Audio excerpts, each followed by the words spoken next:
जय श्री कृष्ण। चातुर्मास में श्रीमद् भागवत महापुराण की कथा श्रवण श्रृंखला के 5वें अंक के साथ आपकी सेवा में मैं श्री विजय शंकर। पिछले अंक में हमने देखा कि सूत जी शौनक ऋषि से कह रहे हैं कि मन को शुद्ध करने का, आसुरी स्वभाव को समाप्त कर देवीय स्वभाव के विकास करने का सर्वोत्कृष्ट साधन श्रीमद्भागवत महापुराण है।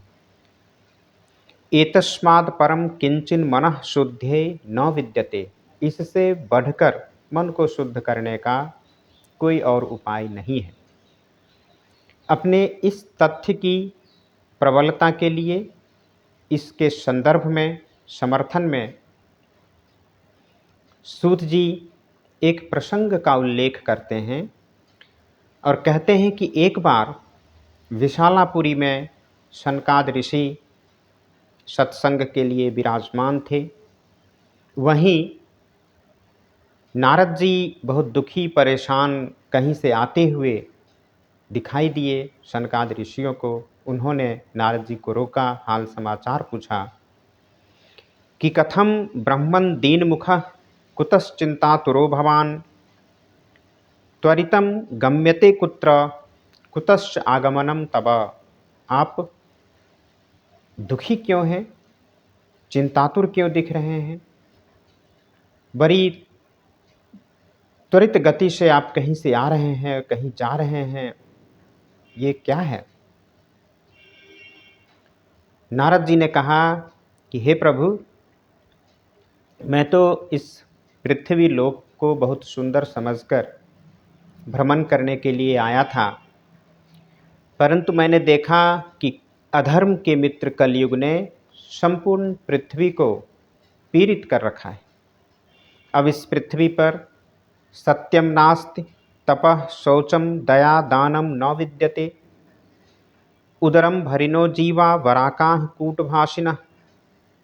नारद जी ने उन गुणों का वर्णन भी कर दिया जो आसुरी स्वभाव है, आसुरी गुण है, और इस गुण के फलस्वरूप क्या क्या होता है इसका भी वर्णन नारद जी ने सनकाद ऋषियों से किया कि मंदाः सुमंदमतयो मंदभाग्या ह्युपद्रताः पाखंड निरताः संतो विरक्ताः सपरिग्रहाः तरुणी प्रभूता गेहे श्यालको बुद्धिदायकः कन्या विक्रयिनो लोभात् दंपत्तीनाम च कलकनम। नारद जी ने कहा कि अब इस पृथ्वी पर सत्य नहीं है, तप नहीं है, दया नहीं है, दान नहीं है, लेकिन लोग परेशान हैं। केवल अपने पेट को भरने के लिए, अपने उदर पूर्ति के लिए ही परेशान हैं। इसके लिए झूठ बोलने में, छल कपट में माहिर हो गए हैं। इसके फलस्वरूप उनकी बुद्धि मंद पड़ गई है और भाग्य उनका सो गया है। जब हम धर्म से विमुख होने लगते हैं तब हमें यह पता नहीं होता कि हम क्या करें क्या ना करें, और ऐसे में जो कार्य कृत्य नहीं हैं उनमें भी हम रत हो जाते हैं, जिससे हमारी अधोगति निश्चित होती है। नारद जी को इस प्रकार दुखी देखकर सनकाद ऋषि ने उन्हें सांत्वना दी कि आप शांत होइए और आपकी चिंता का उपाय भी हम करेंगे। इस प्रसंग में जितने भी गुण हैं आसुरी स्वभाव के, उनका वर्णन नारद जी करते हैं और कहते हैं कि पाखंड निरताः संतो विरक्ताः सपरिग्रहाः।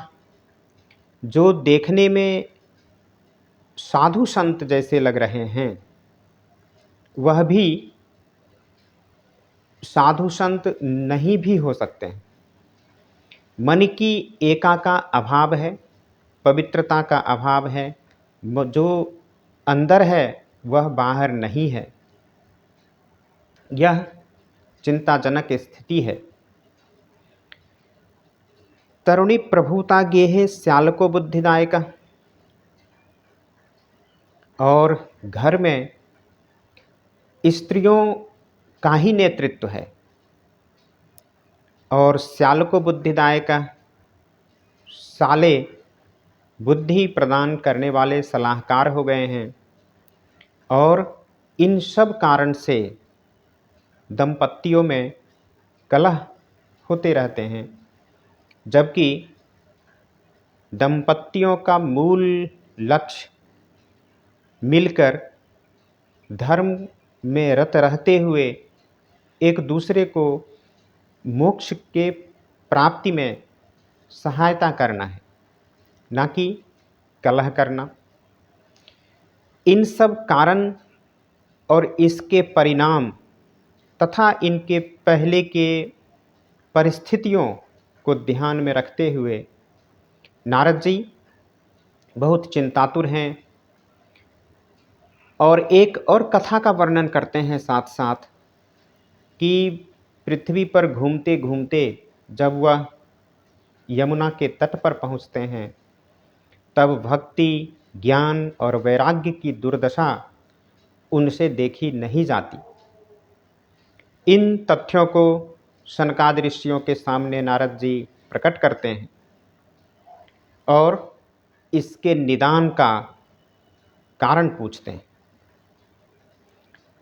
आज के अंक में इतना ही। कल पुनः संध्या 7 बजे। तब तक जय भागवत, जय भारत, जय भारती।